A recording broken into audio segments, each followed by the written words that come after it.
women, and children. It was nearly 10 years ago that a bright September day was darkened by the worst attack on the American people in our history. The images of 9/11 are seared into our national memory. Hijacked planes cutting through a cloudless September sky, the Twin Towers collapsing to the ground, black smoke billowing up from the Pentagon, the wreckage of Flight 93 in Shanksville, Pennsylvania, where the actions of heroic citizens saved even more heartbreak and destruction. And yet we know that the worst images are those that were unseen to the world.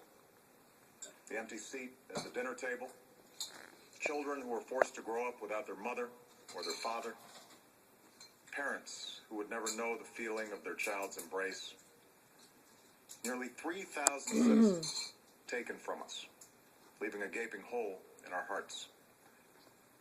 On September 11th, 2001, in our time of grief, the American people came together. We offered our neighbors a hand, and we offered the wounded our blood. We reaffirmed our ties to each other and our love of community and country. On that day, no matter where we came from, what God we prayed to, or what race or ethnicity we were united as one American family. We were also united in our resolve to protect our nation and to bring those who committed this vicious attack to justice. We quickly learned that the 9/11 attacks were carried out by Al-Qaeda, an organization headed by Osama bin Laden, which had openly declared war on the United States and was committed to killing innocents in our country and around the globe. And so we went to war against Al-Qaeda to protect our citizens, our friends, and our allies. Over the last 10 years, thanks to the tireless and heroic work of our military and our counterterrorism professionals, we've made great strides in that effort. We've disrupted terrorist attacks and strengthened our homeland defense. In Afghanistan, we removed the Taliban government, which had given bin Laden and Al-Qaeda safe haven and support. And around the globe, we worked with our friends and allies to capture or kill scores of Al-Qaeda terrorists, including several who were a part of the 9/11 plot. Yet, Osama bin Laden avoided capture and escaped across the Afghan border into Pakistan. Meanwhile, Al-Qaeda continued to operate from along that border and operate through its affiliates across the world.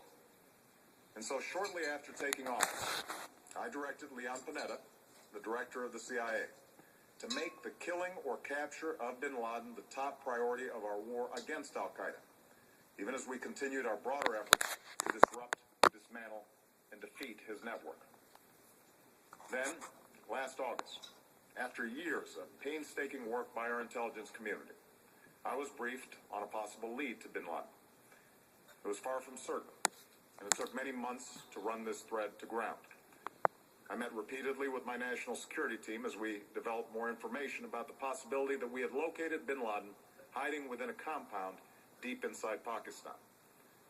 And finally, last week, I determined that we had enough intelligence to take action and authorized an operation to get Osama bin Laden and bring him to justice. Today, at my direction, the United States launched a targeted operation against that compound in Abbottabad, Pakistan. A small team of Americans carried out the operation with extraordinary courage and capability. No Americans were harmed. They took care to avoid civilian casualties. After a firefight, they killed Osama bin Laden and took custody of his body. For over 2 decades, bin Laden has been Al-Qaeda's leader and symbol, and has continued to plot attacks against our country and our friends and allies. The death of bin Laden marks the most significant achievement to date in our nation's effort to defeat Al-Qaeda. Yet his death does not mark the end of our effort. There's no doubt that Al-Qaeda will continue to pursue attacks against us. We must, and we will, remain vigilant at home and abroad. As we do, we must also reaffirm that the United States is not and never will be at war with Islam. I've made clear, just as President Bush did shortly after 9/11, that our war is not against Islam because bin Laden was not a Muslim leader. He was a mass murderer of Muslims. Indeed, Al-Qaeda has slaughtered scores of Muslims in many countries, including our own. So his demise should be welcomed by all who believe in peace and human dignity. Over the years, I've repeatedly made clear that we would take action within Pakistan if we knew where bin Laden was. That is what we've done.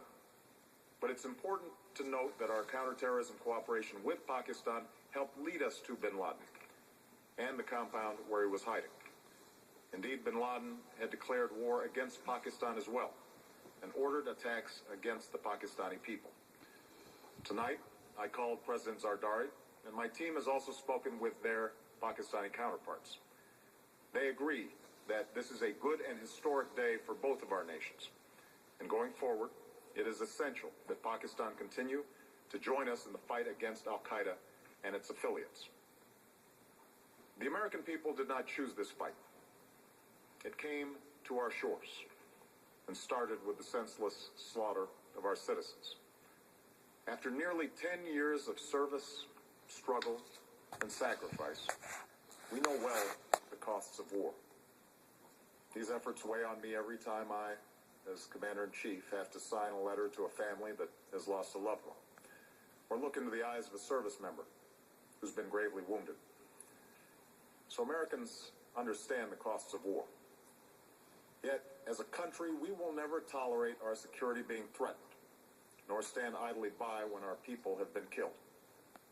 We will be relentless in defense of our citizens and our friends and allies. We will be true to the values that make us who we are. And on nights like this one, we can say to those families who have lost loved ones to Al-Qaeda's terror, justice has been done. Tonight, we give thanks to the countless intelligence and counterterrorism professionals who've worked tirelessly to achieve this outcome. The American people do not see their work nor know their names. But tonight, they feel the satisfaction of their work and the result of their pursuit of justice. We give thanks for the men who carried out this operation, for they exemplify the professionalism, patriotism, and unparalleled courage of those who serve our country. And they are part of a generation that has borne the heaviest share of the burden since that September day. Finally, let me say to the families who lost loved ones on 9/11 that we have never forgotten your loss, nor wavered in our commitment to see that we do whatever it takes to prevent another attack on our shores. And tonight, let us think back to the sense of unity that prevailed on 9/11. I know that it has at times frayed. Yet today's achievement is a testament to the greatness of our country and the determination of the American people. The cause of securing our country is not complete, but tonight we are once again reminded that America can do whatever we set our mind to. That is the story of our history.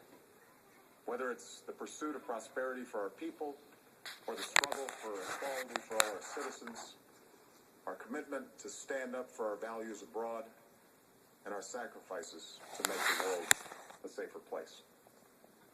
Let us remember that we can do these things not just because of wealth or power, but because of who we are. One nation, under God, indivisible, with liberty and justice for all. Thank you. May God bless you. And may God bless the United States of America. President of the United States making the dramatic, historic announcement. It's all official now. Bin Laden is dead. The president describing in some detail, not all of the detail, but in some detail how the U.S. intelligence community got wind that bin Laden was hiding somewhere in Pakistan.